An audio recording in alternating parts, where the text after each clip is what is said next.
شمسو کی ماں کو معلوم کہ ہم خیریت سے ہیں اور تم لوگوں کا خیریت نیک چاہتا ہوں۔ ابا کی طرف سے شمسو کو بہت بہت دعا۔ ضروری بات یہ ہے کہ سبحان میاں کا بیٹا اسلام کے ہاتھ 40 روپیہ بھیج دیا ہے جو ملا ہوگا۔ باڑی والا کا کرایہ دے دو اور منی کو ڈاکٹر کو دکھاؤ، دوا کھلاؤ۔ اس کا بیماری کا حال سن کر ہم پریشان ہیں۔ کم لکھنے کو جاستی سمجھو۔ ہم کوشش کر رہے ہیں کہ انتظام کر کے روپیہ بھیج دیں۔ ہمارا بخار اتر گیا ہے مگر کھانسی پریشان کیے ہے۔ ابا کی طرف سے چھوٹی اور منی کو بہت بہت دعا۔ باڑی والی کو سلام، محلہ والن کو بھی سلام، جلدی سے جواب دو۔ سلام دعا کے ساتھ محمد کلیم عرف کلوٹ میاں کلکتہ سے۔ لکھنے والے کی طرف سے پڑھنے والے کو سلام۔ میں نے ہنستے ہوئے وعلیکم السلام کہا اور خط پڑھ کر پوسٹ کارڈ زلیخا کی طرف بڑھا دیا جو غور سے خط کے ایک ایک لفظ کو سن رہی تھی۔ اچانک خط کا مضمون ختم ہونے پر جیسے اسے یقین نہیں آیا، اس کی پرامید آنکھیں مایوسی سے بھر آئیں۔ اور کیا لکھا ہے بابو؟ آنے کے بارے میں کیا لکھا ہے؟ اس کی مایوسی زبان پر آ گئی۔ زلیخا نے اس طرح پوچھا تھا جیسے میں نے جان بوجھ کر خط کا کچھ حصہ پڑھنا چھوڑ دیا تھا۔ میں جھنجلا سا گیا۔ اور کچھ نہیں لکھا ہے، جو لکھا تھا پڑھ دیا، اب جاؤ، میں نے درست لہجے میں کہا۔ روز روز محلے والوں کے خط پڑھنے اور جواب لکھنے سے میں اکتا سا گیا تھا، مگر اماں کے اصرار سے مجبور تھا۔ جہاں میں نے انکار کیا اور ان کی نصیحت شروع ہو گئی۔ بیٹے ایسے انکار نہیں کرتے، غریب لوگ ہیں، جاہل ہیں، آخر کہاں جائیں گے؟ اللہ نے تمہیں علم دیا ہے تبھی تو تمہارے پاس لوگ آتے ہیں۔ اب انہیں کون جواب دیتا کہ اللہ میاں نے مجھے اسی لیے تھوڑا ہی علم دیا ہے کہ ان بکواس قسم کے خطوط میں جن کا مضمون ایک سا رہتا ہے اور جواب بھی ایک سا جاتا ہے سر کھپاتا بھی ہوں۔ مگر اماں کے حکم سے سرکابی ممکن نہیں تھی، اور یہ زلیخا ہر 10 دن کے بعد ہاتھ میں خط لیے موجود ہوتی اور ایک سادہ پوسٹ کارڈ آگے بڑھاتے ہوئے لجاجت سے کہتی، ذرا جواب لکھ دیجئے بابو۔ دراصل اس محلے میں زیادہ تر جاہل اور غریب لوگ ہی رہتے تھے۔ حویلی کے پیچھے ایک پتلی سی گلی تھی جس کے دونوں کناروں پر مٹی کے کھپریل پوش مکانوں کا ایک سلسلہ تھا۔ گلی اتنی پتلی تھی کہ دورائے مکان کے چھپروں کی اولتیاں گلے ملتی تھیں اور گلی میں دھوپ تک نہیں آتی تھی۔ گلی کے بچوں کے لیے بیچوں بیچ ایک نالی بنی ہوئی تھی جو گہری بھی ہوگی مگر غلاظت سے بھر کر اب پانی اس سے اوپر سے بہتا رہتا تھا اور مرغیاں اس میں پھدک پھدک کر نقش و نگار بناتی تھیں۔ یہ نالیاں بچوں کے لیے ٹائلٹ اور بزدلوں اور بڑوں کے لیے پیشاب خانے کا کام بھی کرتی تھیں۔ حویلی کے ٹھیک پیچھے گلے کے سرے پر صاحب جان مکان کے سامنے میونسپلٹی کا ایک نل تھا جس میں صبح اور شام کو کچھ دیر کے لیے پانی آتا تھا۔ یہ نل محلے والوں کو پانی کتنا دیتا تھا یہ کہنا تو مشکل تھا، مگر محلے کی رونق اسی سے تھی۔ یہ ممکن نہ تھا کہ عورتوں میں لڑائی نہ ہو۔ ایسا لگتا تھا کہ یہ نل لگایا ہی اس لیے گیا تھا کہ لڑائی جھگڑے ہو سکے، اور یہ نہ ہوتا تو واقعی سناٹا ان بوسیدہ مکانوں کو پی جاتا۔ اکثر تو گلی میں ایسی مہابھارت ہوتی اور گاڑیوں کے ایسے ایسے مبالغہ آمیز فوارے چھوٹتے، کوسنوں کی ایسی دھاردار بارش ہوتی کہ نوبت ہاتھا پائی پر آ جاتی، اور عورتوں کا یہ مقابلہ قابل دید اور قابل عبرت بھی ہوتا۔ مگر یہ لڑائیاں قطعاً عارضی ہوتی تھیں۔ صبح کو گمزان کی لڑائی ہوئی اور شام کو وہی عورتیں ایک ساتھ بیٹھی خوش گپی میں مشغول۔ یہ لڑائیاں زیادہ تر عورتوں ہی میں ہوتی تھیں، اس لیے کہ اکثر مرد تو کلکتہ، جھریا یا دوسرے شہروں میں کام کرتے تھے، اور جو یہاں تھے بھی عموماً لڑائی کے وقت گھر سے باہر ہوتے تھے۔ کام کر کے لوٹنے پر اکثر وہ اپنے بیویوں کی زبانی لڑائی کی داستان ہی سنتے تھے۔ یہ داستان اقوام متحدہ کی رپورٹ کی طرح عموماً جانبداری سے بھری ہوتی تھی۔ مرد اس قدر عادی ہو چکے تھے کہ محاورتاً ایک کان سے سن دوسرے کان سے اڑا دینے۔ کوئی بیوی کچھ زیادہ دیر تک بکواس کرتی، کان کھاتی تو وہ مشتعل ہو کر کرنے کی کوشش کرتی تو چپ رہ سسوری، حرام جادی، دماغ خراب کر رہی ہے، ہم تھکے آئے ہیں، یہی سب سننے کو، اور عورت خاموش ہو جاتی۔ درزی، راج مستری اور بیڑی بنانے والوں کا یہ محلہ اپنے آپ میں ایک مکمل خاندان تھا، جس کے بیشتر مرد کلکتہ میں کام کرتے اور عورتیں بچے مٹی کی کوٹھریوں میں رہتے تھے۔ عید اور محرم کے موقعوں پر جب یہ لوگ گھر آتے تو گلیوں میں جیسے بہار آ جاتی۔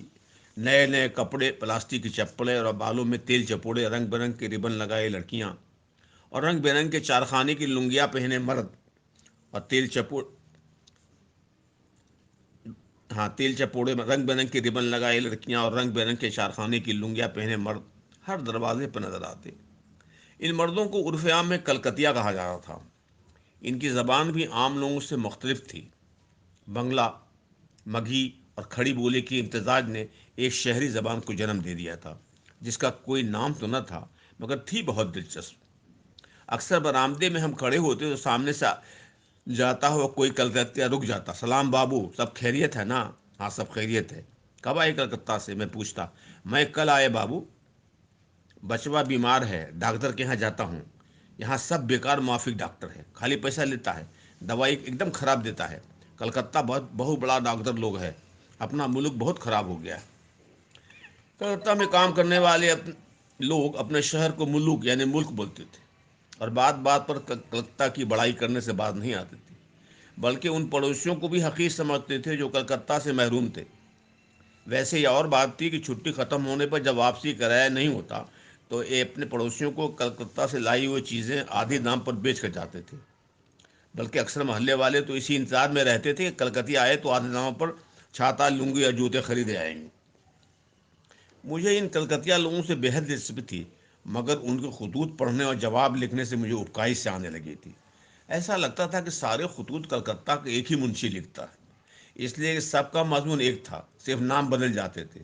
خاص کر لکھنے والے کی طرف سے پڑھنے والوں کو سلام پڑھ کر پہلے تو مجھے ہنسی آئی تھی، مگر اب غصہ بھی آنے لگا تھا۔ لکھنے والا منشی خوب جانتا تھا کہ جسے خط لکھا جا رہا ہے وہ پڑھ نہیں سکتا، اس لیے وہ ہمیں بھی اپنا ہم پیشہ سمجھ کر سلام لکھتا تھا، اور غیر ارادی طور پر میں بھی جواب میں سلام لکھ دیتا تھا۔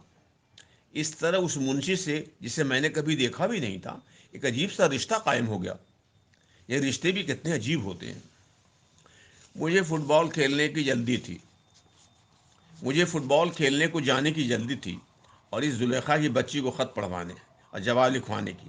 میں انکار کر کے جا ہی تھا کہ پولیس نے گڑ گڑا کہا، بہت دعا دیں گے بابو، جیتے رہیے، افسر بنیے گا، ذرا سا جواب لکھ دو۔ چھوٹے کیا بات ہے، زلیخا اتنا گڑ گڑا رہی ہے اور کیوں نہیں لکھ دیتے؟ آخر کہاں جائے گی وہ خط لکھوانے؟ اماں کی آواز گونجی۔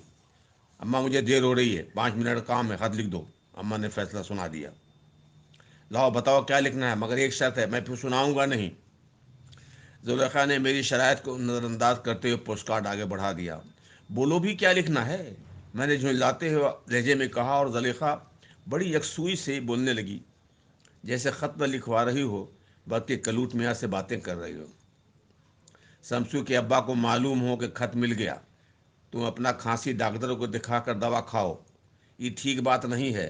کھانسی بخار پرانا ہو جاتا ہے، تم کو معلوم ہے کہ جو 40 روپیہ بھیجے تھے وہ سب خرچ ہو گیا، دوا دارو میں خرچ ہوا، باڑی والا کا کرایہ دیا، منیا اور جھمکی دونوں بیمار ہیں، ہمارا بھی جی ٹھیک نہیں ہے، سر میں کمر میں درد رہتا ہے، کھانسی ہے، تلوا جلتا ہے، کھانے کو جی نہیں چاہتا۔ میرے صبر کا پیمانہ لبریز ہو گیا، میں برس پڑا۔ تم خط لکھوا رہی ہو یا ڈاکٹر کو حالت بتا رہی ہو؟ جلد بولو کیا لکھنا۔ لکھ دو بابو کہ جلدی سے روپیہ بھیجو، نہیں تو ہم لوگ بھوکے مر جائیں گے۔ خط کو تار سمجھو۔ منی کی طرف سے ابا کو سلام، رچی کی طرف سے ابا کو سلام، منیا کی طرف سے بھی ابا کو سلام، اور اب کچھ نہیں، جگہ نہیں ہے، پورا شجرا لکھنے کی ضرورت نہیں ہے۔ یہ کہتے میں نے فقط وسلام شمسو کی ماں زلیخا لکھ کر خط مکمل کر دیا، اور پوسٹ کارڈ اس کی طرف پھینک کر قبل اس کے کہ خط سنانے کی فرمائش کرتی بھاگ کھڑا ہوا۔ خط لکھنا اور خط پڑھنا ایک معمول سا ہو گیا تھا۔ زلیخا، زبیدہ، جنوا بوا، ہامو بوا، نہ جانے کتنی بوائیں ہر دوسرے تیسرے دن میرے پیچھے رہتی۔ بھیا وغیرہ بڑے ہو گئے تھے اس لیے گھاس نہیں ڈالتے تھے، اور میں چھوٹے ہونے کی سزا بھگت رہا تھا۔ حالانکہ خط لکھوانے سے پہلے اور بعد میں وہ اس قدر مبالغہ آمیز دعائیں دیتی تھیں کہ اگر اللہ میاں اس کا 2% بھی قبول کر لیتے تو میرے کئی جنم سفل ہو جاتے۔ کئی سال بیت چکے تھے اور اسکول کی تعلیم مکمل کر کے میں دوسرے شہر میں کالج چلا گیا تھا اور ہاسٹل میں رہتا تھا۔ ہاسٹل کی زندگی میں اکثر گھر کی یاد آتی تو اماں کے ساتھ ساتھ خط لکھوانے والی، نل پر لڑائیوں اور کلکتیا لوگوں کی تصویریں نگاہوں میں گم جاتی تھیں۔ گرمی کی چھٹیوں میں گھر آیا تو اندر داخل ہوتے ہی میں نے دیکھا کہ آنگن میں بیٹھی زلیخا سل پر مسالہ پیس رہی تھی۔ وہ کافی بوڑھی نظر آ رہی تھی اور خاموش بھی۔ اماں کو سلام کر کے میں نے زلیخا کو بھی سلام بوا کہا اور ہنس کر پوچھا، بوا خط نہیں لکھوانا؟ میرا اتنا کہنے پر اس کا چہرہ دھواں دھواں ہو گیا اور اس کی آنکھوں میں بے پناہ درد امڑ آیا۔ اس کی آواز جیسے اندھے کنویں سے آ رہی تھی۔ اب کس کو خط لکھوائیں گے بابو؟ میں نے حیرت سے اماں کی طرف دیکھا۔ اب وہ بول پٹی، کلوٹ بیچارہ مر گیا، بیڑی گودام میں کام کرتا تھا، ٹی بی ہو گئی، کلکتہ ہی میں مر گیا۔ بس ایک پوسٹ کارڈ آیا تھا کہ گودام کے مالک کا۔ بیچاری زلیخا، 5 بچے ہیں، سب چھوٹے ہیں۔ بس ایک لڑکا ہے 12 سال کا جو بیڑی بناتا ہے، 2-3 روپے کما لیتا ہے، اسی لیے زلیخا کو ہم نے رکھ لیا ہے، یہاں کام کرتی ہے۔ اماں نے ایک ہی سانس میں سب کچھ کہہ دیا اور مجھے کلوٹ کے وہ خطوط ہی آ گئے جن میں وہ ہمیشہ کھانسی اور بخار کا ذکر تھا۔ بیچارہ کلوٹ نہیں بلکہ بیچاری زلیخا۔ مرنے والے تو عذاب سے نجات پا جاتے ہیں اور زندہ رہنے والوں کو زندگی کا عذاب جھیلنا پڑتا ہے۔ وقت گزرتا گیا اور کالج کی تعلیم مکمل کر کے میں ملازمت کے سلسلے میں گھر سے کافی دور چلا گیا۔ اکثر گھر آنا بھی ہوتا اور صرف 2-4 دنوں کے لیے۔ دھیرے دھیرے محلے اس کے لوگوں کی تصویریں مدھم ہو گئیں۔